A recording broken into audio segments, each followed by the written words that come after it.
গাইবান্ধা জাতীয় gold cup football tournament বালুক অনূর্ধ্ব-17 বালিকা 17 এর শুভ উদ্বোধন অনুষ্ঠিত হয়েছে।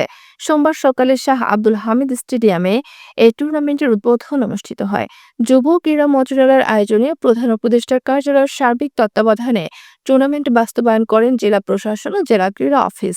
উদ্বোধনী অনুষ্ঠানে বক্তব্য রাখেন জেলা প্রশাসক Chowdhury Moazzem Ahmed, police super Nishad Angela, জেলা ক্রীড়া অফিসার আলমগীর হোসেন। এ সময় অন্যান্যদের মধ্যে উপস্থিত ছিলেন জেলা জামায়াতের আমির আব্দুল করিম, সেক্রেটারি জহুরুল হক সরকার, সংগঠনের বিএনপি সাধারণ সম্পাদক শহীদুজ্জামান শহীদ, জেলা ছাত্রদলের সাধারণ সম্পাদক তারেকুজ্জামান তারেক সহ অনেকে।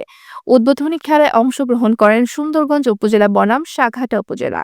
প্রথম খেলায় ট্রাইব্রেকারে সাঘাটা বালিকা দলকে ৫-১ গোলে পরাজিত করেন সুন্দরগঞ্জ উপজেলা এবং বালকদের খেলায় সাঘাটাকে ২-০ গোলে পরাজিত করেন সুন্দরগঞ্জ উপজেলা।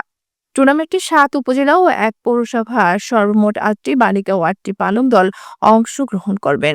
আগামী ২৩ জানুয়ারি ফাইনাল খেলা অনুষ্ঠিত হবে।